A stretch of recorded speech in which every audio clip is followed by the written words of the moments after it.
Ini ada pertanyaan nih dari netizen, Beb. Masya Allah. Habib, apakah lebih baik menikahi orang yang kita cintai atau menikahi orang yang mencintai kita? Wah, ini pertanyaan berat nih. Kalau sebenarnya bisa milih ya lebih baik mencintai menikahi orang yang kita cintai dan dia mencintai kita. Iya betul. Idealnya begitu Idealnya sih. begitu. Tapi kan ini kan kadang-kadang harus milih susah. ini. Kadang-kadang kan. kita cinta dia enggak. Kadang-kadang dia cinta kita enggak. Kadang-kadang kita cinta dia cinta orang tua kita enggak. Akhirnya enggak disetujui. Bagaimana, Beb? Gini, kalau pertanyaannya antara menikahi orang yang kita cintai atau yang dia cinta sama kita. Betul.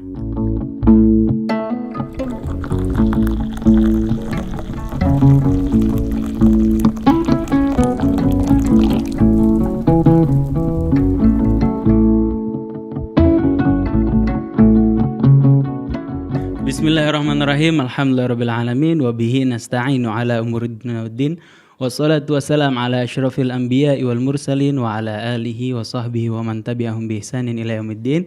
Assalamualaikum warahmatullahi wabarakatuh. Pemirsa Nabawi TV yang dirahmati Allah Subhanahu wa taala, apa kabar? Saya ucapkan selamat datang di episode perdana ini. Kita kedatangan tamu spesial jauh-jauh dari Jawa Tengah, Masya Allah.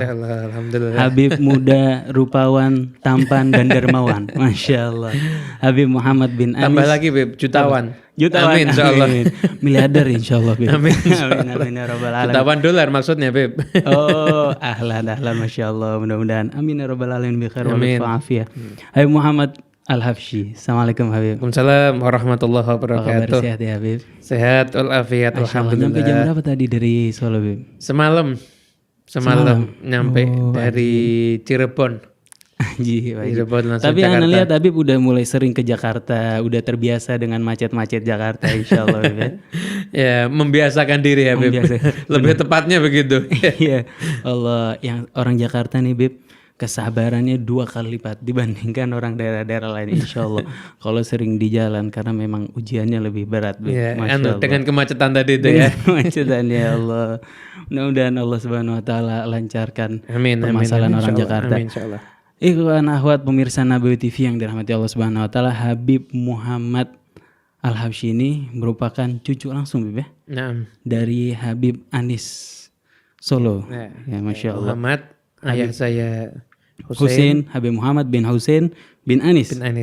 Bin Alwi bin Ali bin Muhammad Al-Habsyi. Masya Allah, Masya Allah. Apal juga ternyata Beb. Apal, alhamdulillah. Anak ngapalin di jalan tadi. Alhamdulillah gak salah. Habib Anis Habsyi ini akhwat pemirsa Nabawi TV merupakan salah satu ulama yang lumayan berpengaruh di Solo. Kalau pemirsa tahu, tiap tahun ada hall terbesar di Solo. Yang hadir itu bisa puluhan ribu ya, Bib? Masya Allah. Puluhan ribu mungkin ya, Bib? Ya mungkin sampai, kalau berdasarkan jumlah kendaraan yang masuk, perkiraan tuh pernah ada yang ngitung, sekitar 200.000 mungkin. 200.000? Berdasarkan kendaraan yang masuk. Tapi kan ketika di acara nggak semuanya hadir di situ. Betul. Ada yang waktunya acara tidur di hotel. Selesai baru ziarah gitu. Jadi kan banyak yang begitu biasanya. Betul. Pernah ada yang susu berdasarkan kendaraan yang masuk ke area hall di masa itu mungkin sekitar 200.000 yang ke area hall ataupun ke hotel-hotel dari skala penuhnya hotel ya. Pernah ada salah satu yang menghitung kurang lebih seperti itu. Masya Allah. 200.000 setiap tahun datang, Bib. Ya Allah. Anak sendiri begitu. Pernah ke sana. Subhanallah, dari jam 3 udah penuh, Bib. Bahkan udah ada yang tidur di jalan, Masya Allah. Semua rangkaian acara selama 3 hari 3 malam itu penuh. Wah, meriah sekali. Pemirsa wajib datang insyaallah, mudah-mudahan dapat keberkahan. Amin. Tahun ini insyaallah dibuka, Bib ya? Tahun ini dibuka insyaallah. Sudah 3 tahun gak dibuka ya. Aduh, kangen banget rasanya. Bib, boleh sedikit cerita tentang Habib Anis Habsyi? Habib Anis atau itu hallnya hall Habib Ali ya? Hallnya hall Habib Ali bin Muhammad Al-Habsyi. Kakeknya Habib Anis. Hadirin sebanyak itu tentu merupakan orang yang spesial, orang yang soleh. Barangkali boleh sedikit aja cerita sebelum kita masuk ke tema utama ini. Tema utama. Jadi kalau kita mau membahas tentang Habib Ali bin Muhammad Al-Habsyi, beliau salah seorang ulama yang kurang lebih wafat 110 tahun yang lalu lah, kurang lebih segitu. Habib Ali itu dididik oleh ayahnya yang merupakan mufti Haramain. Itu Habib Muhammad bin Husain Al-Habsyi. Itu mufti Haramain. Bahkan sanad ilmu ulama Nusantara itu ke Habib Muhammad bin Husain ini. Ajib. Semua se-Indonesia? Rata-rata. Jadi Rata-rata ya? berguru ke yang Syekh Mahfud Termas. Kemudian juga Kiai Haji Hashim Asy'ari. Dan beberapa ulama lainnya, Syekh Yasin Al-Fadani. Itu sanad keilmuannya itu sampai ke Habib Muhammad bin Husain Al-Habsyi. Ajib. Jadi itu pernah Kiai Haji Hashim Asy'ari itu dalam perjalanannya beliau dari Jombang ke Tegal itu pernah mampir di kota Solo. Kemudian mengatakan pada Habib Alwi ketika itu, Habib, saya murid paman antum. Saya muridnya Habib Husain bin Muhammad bin Husain Al-Habsyi. Itu Habib Muhammad bin Husain Al-Habsyi adalah seorang ulama yang luar biasa. Habib Ali sempat tinggal di Hadramaut masa kecilnya. Kemudian setelah itu beliau tinggal di Mekah. Beliau kemudian ke Hadramaut lagi. Dan tepatnya di kota Sewon itu beliau mulai berdakwah. Berdakwah, ngajar, istiqomah. Sampai akhirnya 4 tahun mungkin sebelum wafatnya beliau. Beliau punya satu karya yang sangat luar biasa yaitu Maulid Simtud Duror. Iya. Memang para ulama ketika itu banyak yang menggelari Habib Ali itu Hamilu Liwa'i Mahabbatil Muhammadiyah. Allah. Pemegang bendera cinta Rasulullah sallallahu alaihi wasallam. Nah. Ya, beliau itu punya hubungan yang istimewa dengan Rasulullah. Masya Allah. Bahkan beberapa manuskrip tentang kalam-kalam beliau atau kalam-kalam salaf orang sezaman dengan beliau, di antara keistimewaannya Habib Ali itu bukan hanya sekedar beliau mimpi Rasul, namun banyak orang yang di sekitar beliau itu bermimpi bertemu Rasulullah dan Rasulullah menyatakan ini adalah keturunanku yang paling aku cintai saat ini. Ajib. Dan karena itulah jadi bukan akhirnya kesaksian beliau sendiri, kesaksian orang-orang yang di sekitarnya ketika itu. Ajib. Jadi memang karena itulah akhirnya beliau punya satu kedudukan yang beliau itu ibaratnya maghnatisul qulub, kan menjadi magnetnya para hati. Sehingga akhirnya banyak yang cinta dengan beliau, kemudian maulidnya pun juga dibaca di mana-mana kan. Betul. Di Jakarta dibaca, di Solo dibaca. Bahkan kita pernah ke Gunung Bromo. Itu lokasi udah paling tinggi itu. Iya. Udah nggak ada tetangganya lagi. Sampai di sana baca Maulid Simtud Duror. Ajib. Tapi juga tahu itu dari mana apa ini. warga sekitar situ? Warga sekitar. Dia masjidnya udah di ujung, nggak ada tetangga. Itu baca Ratib Al-Haddad dan baca Maulid Simtud Duror. Allah. Kita sampai heran tuh, tahu dari mana ini? Kok bisa mengamalkan Maulid? Kalau itu, dihayati syair-syair beliau, masya Allah, bikin kita tuh nyes gitu. Ya, jadi rata-rata memang syair cinta Rasul, cinta kepada guru beliau. Kan beliau tuh sampai ada satu bagian syairnya tuh yang orang itu sampai bergetar begitulah. Fi jannatin masyaqani min wasfiha illa likaunil hibbi fiha khayyama. Surga itu aku tidak rindu masuk surga karena sifat-sifat tentang surga yang bidadarinya atau makanannya enggak. Tapi aku itu merindukan surga karena kekasihku Rasulullah SAW itu berada di dalam surga. Dengan ungkapan-ungkapan cinta yang dalam yang akhirnya beliau menjadi perantara untuk orang mengenal dan mencintai Rasulullah Sallallahu Alaihi Wasallam. Allahumma sholli wa sallim ala sayyidina Muhammad. Mungkin kurang lebihnya begitu. Sebegitu besar cinta beliau sama Nabi Muhammad SAW sehingga Allah Subhanahu Wa Taala angkat derajat beliau ya Bib. Sehingga ya tadi tiap tahun puluhan ribu orang bahkan ratusan ribu tadi datang ke Solo untuk mengingat mengenang sejarah beliau.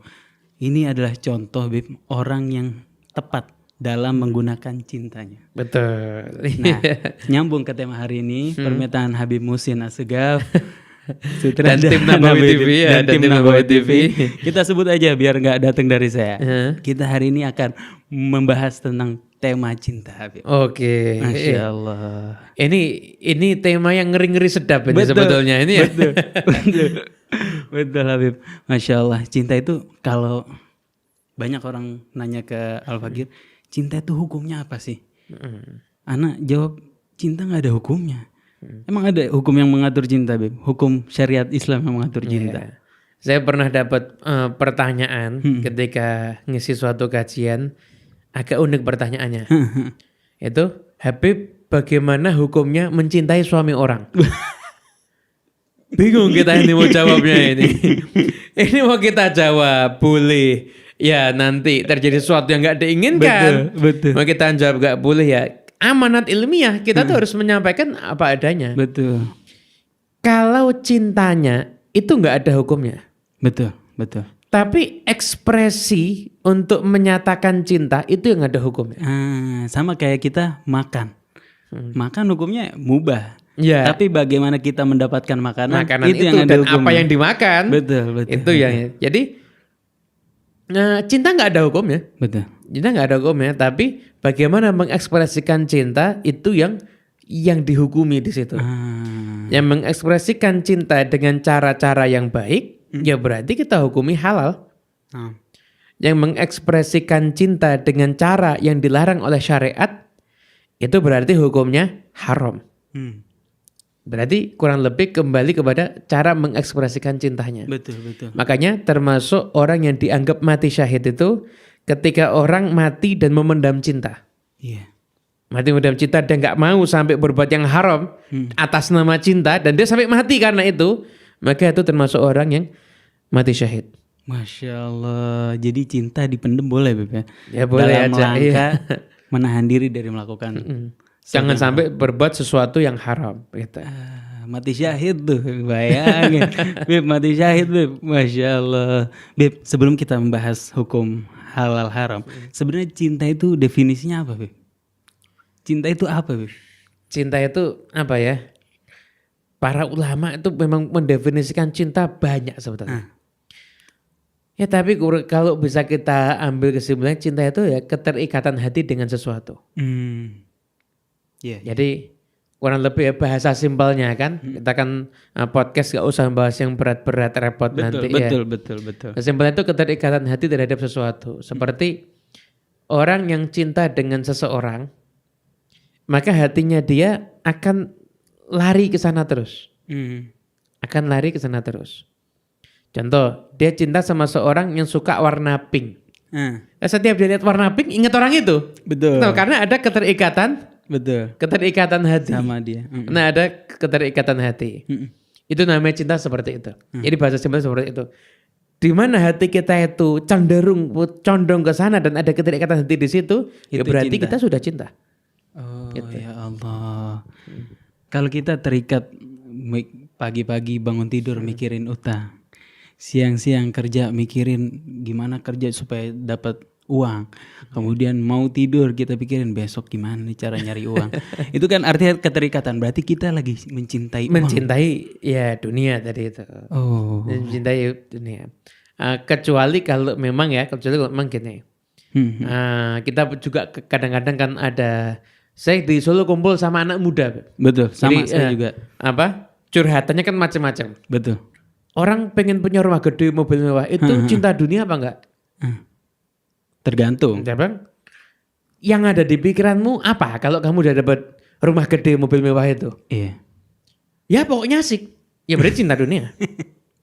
Pokoknya asik ya. Nah, pokoknya asik kan punya duit banyak, asik kan, mau apa-apa bisa. Ya cinta dunia kalau begitu. Betul. Tapi kalau yang kamu pikirkan itu, siapa yang punya rumah besar, buat apa?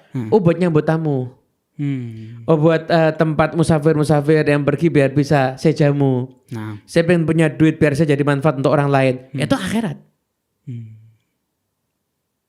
Itu akhirat, itu bukan dunia. Artinya dia suka hal itu sebagai sarana aja. Sebagai sarana. Jadi Iya. dunianya jadiin kendaraannya untuk dia meraih kedudukan tinggi di akhirat. Betul. Nggak ada masalah kalau semacam itu. Kalau ada cinta, ada syahwat. Atau bahasa Indonesianya nafsu. Beda nggak, Beb, antara cinta sama syahwat? Beda. Cinta itu sama syahwat beda. Bedanya apa, Beb? Jadi gini, jangan kadang-kadang banyak yang salah mengatasnamakan syahwat itu dianggap sebagai cinta. Itu yang keliru.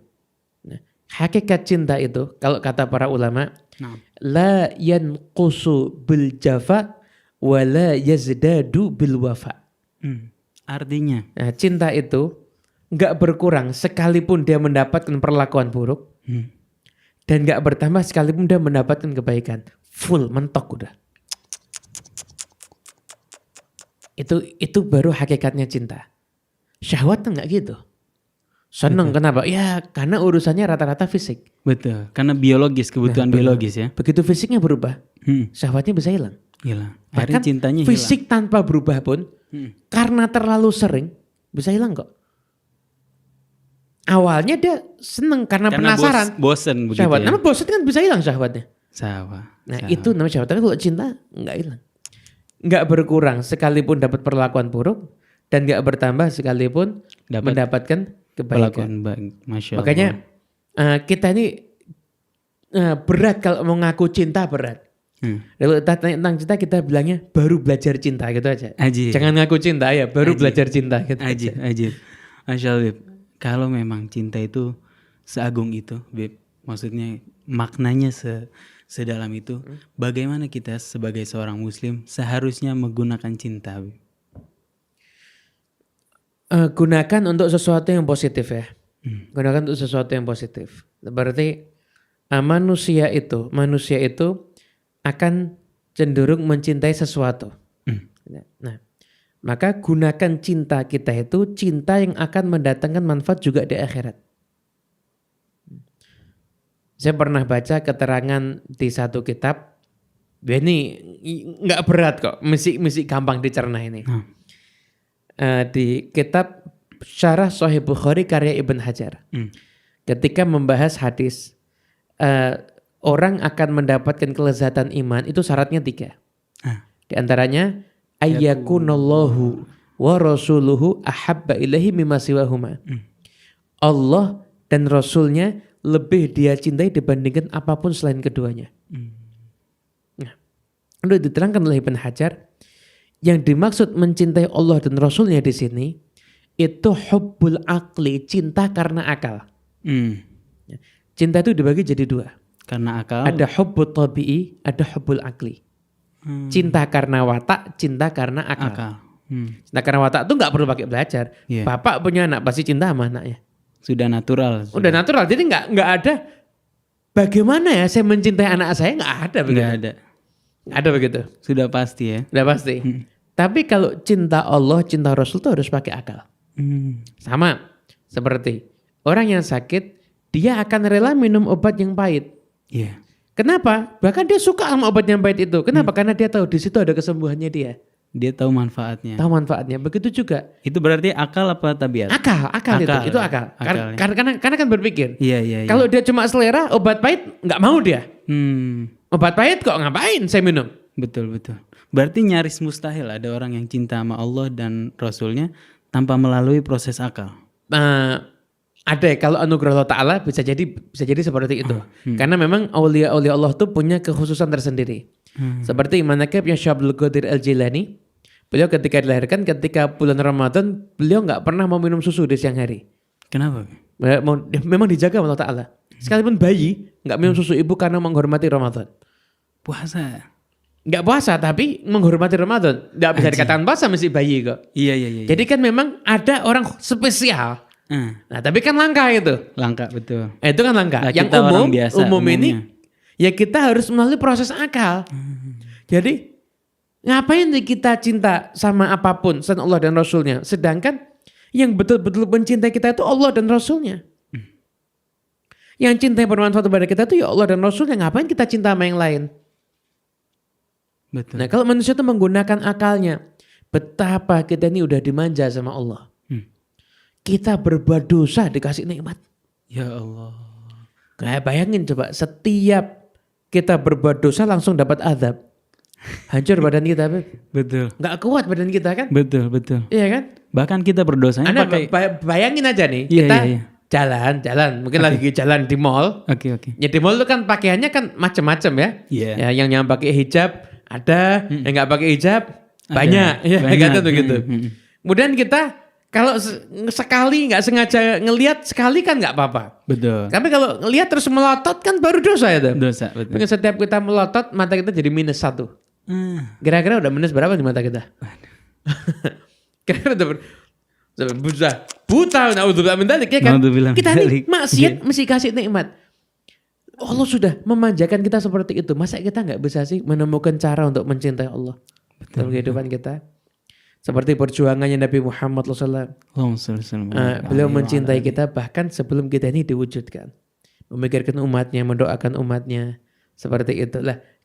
Dengan proses akal ini, maka akan ketemu orang cara untuk mencintai Allah dan Rasulnya melebihi apapun selain keduanya. Nah kalau dia sudah bisa mencintai Allah dan Rasulnya, baru dia boleh mengatakan saya mencintai karena Allah. Sekarang kan enggak. Gaya buat status. Betul. Atau ngerayu, saya mencintaimu karena Allah. Cinta Allahnya aja belum kok mencintai karena Allah. Iya kan? Betul. Ya Allah kan mencintai kamu karena Allah tapi ngomongnya lewat chat, berkholwat dalam tanda kutip. Salah juga dia bermaksiat tapi ngakunya cinta karena Allah. Kan lucu ya. Saya mencintaimu karena Allah tapi dia gak cinta sama Allah. Iya. kan gak masuk akal kalau begitu. Betul. Ya tadi Habib bener banget. Sedikit nampol saya Habib. Makanya saya tertegun 2 detik tadi Masya Allah. Betapa Allah SWT ketika... Untung 2 detik. Gak lama. Kalau lama-lama bisa bubar nanti podcastnya. Bisa bubar. Buru habis listrik, AC mati. Jadi Habib tadi bilang bahwa bagaimana Allah SWT bahkan mencintai kita. Menunjukkan cinta dan rahmatnya saat kita berbuat dosa. Bayangkan kita menggunakan fasilitas kita saat berdosa pun pakai fasilitas dari Allah Subhanahu wa taala. Kita berdosa misalnya ngelihat hal-hal yang berbau-bau syahwat lewat HP, matanya dari Allah. Pulsanya kuotanya rezeki dari Allah. Kita makan makanan haram, lidahnya kita bisa menikmati makanan itu dari Allah Subhanahu wa taala. Kita bisa ngambil harta bukan pada hak kita. Kekuasaannya diberi dari Allah Subhanahu wa taala. Gimana Allah Subhanahu wa taala ngasih kasih sayangnya bahkan ketika kita berlaku maksiat tadi ya. Masya Allah. Jadi ya kita ini bahasa apa yang tepat tuh kita dimanjakan sama Allah kita. Betul. Ya sama Allah. Jadi ya kelewatan lah kalau sampai kita kebablasan itu aja, kelewatan. Betul. Jadi kesimpulannya adalah orang yang berakal sehat tidak mungkin tidak cinta sama Allah dan Rasulnya begitu. Kurang lebih seperti itulah. Oke, sekarang beralih ke syahwat Habib. Kalau tadi kita udah cinta sama Allah dan Rasulnya, lantas syahwat itu apa Habib? Syahwat itu lebih ke hawa nafsu ya. Hawa nafsu. Jadi syahwat itu sesuatu yang natural memang ada dalam diri manusia. Makanya syahwat tersebut disalurkan melalui jalur yang diatur dalam syariat. Jadi syariat itu datang bukan untuk memusnahkan syahwat. Karena kalau syahwat musnah bahaya, Beb. Bosan hidup, Beb ya? Ya, pertama terus orang buka warung nggak ada yang laris. Bener. Syahwat itu kan macam-macam. Ada syahwat makanan, ada syahwat hubungan biologis dan lain sebagainya kan. Syahwat itu harus penting itu ada dalam kehidupan. Iya. Tapi syariat ini datang untuk mengatur syahwat.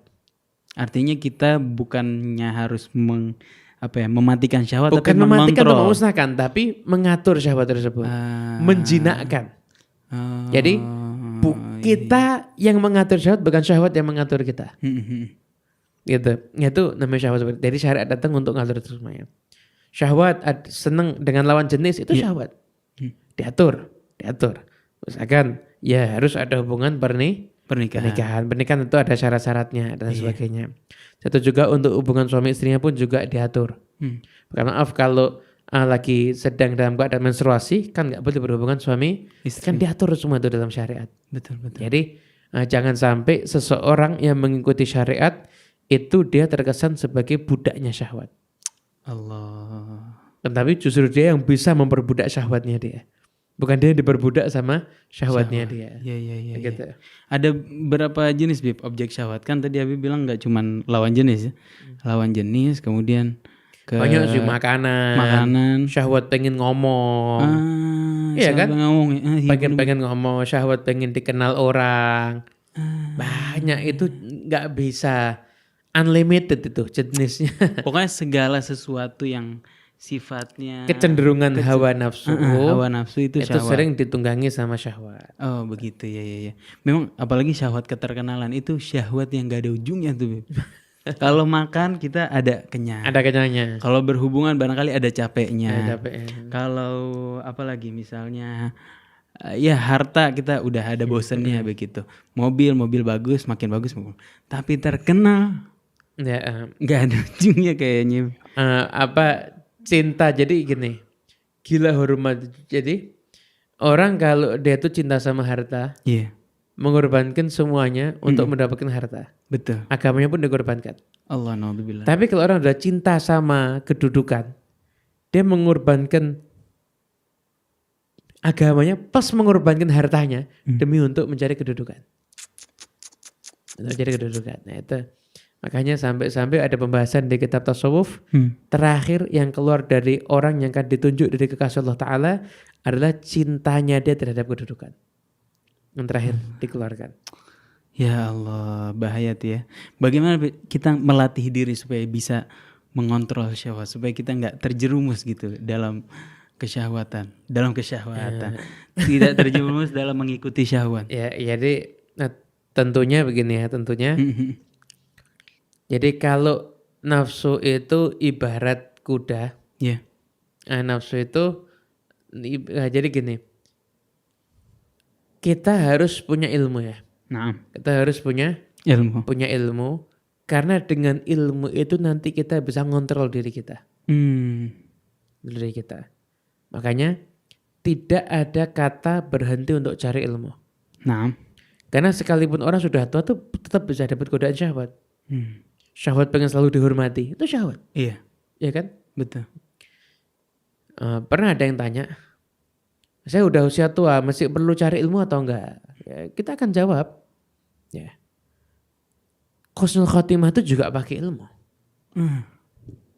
Jadi nggak bisa kamu mempersiapkan dirimu untuk bisa husnul khotimah, tapi kamu nggak punya modal ilmu, nggak bisa. Nggak bisa. Rintangan itu banyak. Iya. Itu tadi pengen dihormati dan lain sebagainya. Itu termasuk salah satu penyakit hati. Penyakit hati kan macam-macam. Betul. Ya. Obatnya penyakit hati itu apa? Obatnya penyakit hati itu diantaranya adalah dengan ilmu tadi itu. Jadi pertama, Walaupun ada obat dengan amal ya, seperti orang kalau rajin zikir, insya Allah hatinya bisa bersih, ada. Namun obatnya juga harus dipikirkan dengan ilmunya. nah, pertama pokoknya kalau kita mau bisa mengendalikan syahwat dengan ilmu, Harus punya modal ilmu. harus punya modal ilmu. Ini caranya ini. Dan harus selalu dituntut karena memang sampai mati Ya, selalu karena ada selalu godaan kita perlu syahwat. ilmu. Kita selalu perlu ilmu sampai kapanpun juga. Yang kedua, Yang kedua tentunya ya minta petunjuk dari Allah Ta'ala ya. Tapi itu kan juga masuk kategori ilmu juga sih. Tahunya harus minta petunjuk kan juga lewat ilmu juga. Beb, ini seru banget Beb kalau kita berbicara masalah syahwat ya. Maksud Ana, gimana cara kita mengontrol syahwat? Ada satu syahwat yang sulit dikontrol sama anak muda zaman sekarang Beb. Syahwat kepada lawan jenis. Dan ada pendapat satu orang Beb yang lumayan bikin kontroversial. Katanya kalau orang kalau orang pacaran tapi tujuannya nikah itu nggak apa-apa. Itu gimana menurut Habib? Gini. Kita kalau mau bicara tentang sesuatu dan kita mau menghukuminya, kita harus sepakat dulu maksud pacaran itu apa di situ. Ya. Kalau cuma sekedar saling kenal, say hello, ataupun nanti setelah itu ketemu tetap di situ bertiga, nggak berdua, ada mahram. Hanya sekedar itu. Jadi Fulan senang dengan Fulanah. Ya. Dia datang ngelamar. Saya tuh lamaran diterima. Kemudian saya tuh atau lamaran belum diterima. Jadi dia datang ke sana ngobrol bertiga misalkan. Ya. Ngobrol bertiga misalkan. Tanpa ada syahwat ya. Tanpa ada syahwat yang berlebihan sampai harus memandang wajahnya terus senang dan begitu ya. Hanya sekedar itu. Bahwa tidak ada aturan yang melanggar syariat di dalam pacaran itu. Ya kita nggak akan bilang pacaran melanggar syariat. Iya. Cuma apa ada pacaran yang begitu? Kayaknya nggak ada. Kalau kita pahami Makanya itu pacaran secara saya mau umum, nanya nih, apa ada pacaran yang begitu? nggak ada, Bib. Nggak Pacaran ada. ya? Yang ada Teleponan. diusir satu orang. Udah ngapain sih mau berdua Nah, aja kan, yang begitu. ada kan teleponan, chat-chatan, Betul, ketemuan, betul. habis itu nanti Sleep callan. Sleep call tuh, Bib. siapa apa? Telepon sampai ketiduran dua-dua. Wah, apalagi. Terus sleep call tuh kalau anak Jaksel. Iya. Nah, kalau jadi sekarang model pacaran tanpa ngelanggar syariat, ada nggak? Nggak ada kan? Nggak ada kayaknya. Sesuatu yang haram itu tidak mungkin bisa berubah menjadi halal karena tujuannya baik, Iya, iya. ya kan? Betul. Jadi syariat itu mengajarkan lil wasail hukmul maqasid, perantara dan tujuan tuh hukumnya sama. Nah, kalau kamu tujuannya baik, maka perantaramu juga harus baik. Tujuan menikah baik, perantaranya haram, ya jadinya kan nggak baik, tetap perantaranya tetap haram. Iya.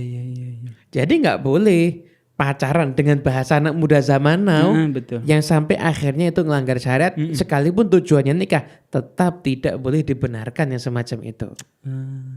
Tapi Bib, alasan anak muda zaman sekarang, kalau nggak pacaran kayak beli kucing dalam karung dong. Bagaimana, Bib? Gini, kita datang ke rumah si calon tuh, si perempuan iya. tuh. Di situ kita lihat aslinya boleh. Boleh nanti diajarkan tuh kan harus terbuka wajah dan tangannya. Tangannya nih, telapak tangannya nih. Oh, batasnya itu wajah sama Nah, tangan. teman telapak tangan Oke, nih. Siap, Nah, siap. di sini nanti bisa kelihatan. Kadang-kadang maaf. Oh, kenapa kok wajah dan tangan? Kadang-kadang wajah bisa dipoles. Iya, betul. Iya kan? Tangan kan asli itu. Betul. Dan wajah putih, tangan hitam nanti. Iya benar. Kan nanti kan kelihatan. Iya, Saya tuh boleh ngobrol bertiga. Ngobrol sekedar selalu tanya-tanya dan sebagainya. Betul. Boleh. Sekedar itu setelah kita tahu pemikirannya, ternyata hal-hal yang prinsip itu sama, ya udah. Bertiga tuh tujuannya Biar nggak kholwat. biar nggak kholwat. Iya. Oke, jadi bertiga lah ya, Beb ya. Bertiga ya, biar aman, biar nggak ada ya terjadi yang tidak diinginkan. Betul sekali. Ada satu orang. Ada yang menjadi bodyguard ya, penjaga ya. Masya Allah Beb. Ya Allah Beb, ini ada pertanyaan nih dari netizen Beb. Masya Allah. Habib, apakah lebih baik menikahi orang yang kita cintai atau menikahi orang yang mencintai kita? Wah, ini pertanyaan berat nih. Kalau sebenarnya bisa milih ya lebih baik mencintai menikahi orang yang kita cintai dan dia mencintai kita. Iya betul. Idealnya begitu Idealnya sih. begitu. Tapi ini kan kadang-kadang harus milih susah. ini. Kadang-kadang kan. kita cinta dia enggak. Kadang-kadang dia cinta kita enggak. Kadang-kadang kita cinta dia cinta orang tua kita enggak. Akhirnya enggak disetujui. Bagaimana Beb? Gini, kalau pertanyaannya antara menikahi orang yang kita cintai atau yang dia cinta sama kita. Betul. Maka ya kita akan kembalikan kepada si penanya. Menurut kamu lebih mudah mana? Ya. Membuat orang yang gak cinta sama kamu jadi cinta? Atau memunculkan rasa cinta darimu kepada orang yang mungkin kamu belum cinta? Berat itu pertanyaan Beb. Karena Kan dua-duanya kembalinya- sama-sama susah. Kan kembalinya ke situ juga. Tapi akhirnya kalau kita pikir-pikir ya, Iya. pikir-pikir ternyata kedudukan dicintai itu lebih tinggi sebetulnya. Kedudukan dicintai itu lebih tinggi. Kenapa Beb? Karena jadi umpama ya, anak yang mencintai orang tua sama dicintai orang tua itu lebih keren mana? Dicintai orang. Bukan dicintai kan? Jadi kalau mencintai semua orang bisa. Iya. Tapi mendapatkan cinta nggak semua orang bisa. Jadi ketika ada pilihannya, Iya. orang yang kita cintai atau yang dia mencintai kita pilih yang seperti itu, mungkin kalau diukur nih pakai akal, Betul. ya lebih gampang kita memunculkan cinta Dari kita. kepada orang yang awalnya belum kita Betul, cintai. daripada kita memaksakan Tapi mungkin- orang lain untuk jadi cinta sama kita. Karena pikiran orang, perbuatan orang itu Betul. bukan ranah kita. Betul. Yang bisa kita rubah itu diri kita sendiri. Karena kalau orang lain udah cinta kan enak, kita nggak usah ngubah orang, tinggal ngubah Nah, kita. tinggal ngubah diri kita Iya, sendiri. benar. Lagian pertanyaannya sekarang berlanjut. Apakah bisa cinta itu dimunculkan? Bisa. Bisa. Kan tadi Habib sebutin ada yang ugly, ada yang apa? Ada yang tabii. Ada yang tobi'i. Iya. Kalau yang ugly kan berarti ada usaha. Ada gitu. usaha. Iya, Ada usaha dengan berarti kita bisa ya. ingat kebaikannya. Setelah itu kita mudah bersyukur. Alhamdulillah loh. Saya dapat jodoh orang yang mencintai saya. Coba kalau saya dapat jodoh orang yang gak cinta sama saya. Iya. Betapa susahnya dan betapa makan hatinya itu. Akhirnya mungkin dari situ akan bisa timbul Rasa cinta. cinta ya Allah. Gitu. Bib, salaf dulu ada nggak kisah-kisah cinta yang bisa kita pelajari dari para salaf kita, Bib? Barangkali kalau ada kita bisa ambil pelajarannya, Bib. Tentang kisah cinta ya. Iya. Jadi apa ini pertanyaan semi berat nih. yang saya pernah dengar aja. Iya, oke. Jadi ayahnya Habib Ali, Habib Muhammad bin Hussein itu, beliau pernah ngelamar cewek ditolak. Ya Allah. Itu Setingkat Habib Ali pernah ditolak cewek. Ayahnya Habib Muhammad bin Hussein. Itu pernah melamar satu orang perempuan dan ditolak. Ketika itu. Karena apa, Bib? Karena ketika itu ayahnya nganggap Muhammad bin Hussein orang biasa bukan orang alim. Saya gak mau nikahin putri saya sama orang biasa. Iya. Akhirnya karena lamaran ditolak ini ada Habib Muhammad bin Hussein belajar. Jadi awalnya beliau nggak cari ilmu, nggak belajar, nggak konsen belajar ilmu agama.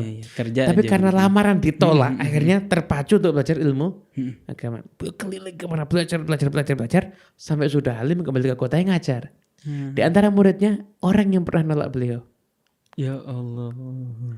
Itu kan akhirnya istilahnya apa ya, puas ya kan? Iya, puas. betul. Ini kan ini dulu nolak gue nih sekarang jadi pembuktian. jadi murid gue kan sekarang begitu. Betul. Pembuktian begitu ya. Itu bahkan akhirnya yang dulu pernah nolak itu kirim surat ke Habib Muhammad. Tolong sediakan waktu untuk saya dong, saya mau belajar privat nih. Yang jawab keluarga Habib Muhammad. Katanya kamu nggak mau nikahin putrimu sama dia, kok sekarang minta belajar privat. Sama orang tadi kemudian jawab, sekarang pilih putriku yang mana yang dia mau, saya langsung nikahin sama dia. Akhirnya nikah. Enggak nikah tapi. Enggak. Tetap enggak nikah sama si putri dari Allah. tersebut. Jadi ya kadang-kadang jadi lamaran ditolak itu jangan dianggap suatu hal yang negatif. Ini kan kisah cinta juga itu kan. jadi pecutan beliau cinta malah jadi bertepuk ulama. sebelah tangan. Betul. Tapi karena cinta yang bertepuk sebelah tangan akhirnya menjadi seorang ulama. Nah, kalau ada yang bahas apakah belajarnya itu enggak ikhlas.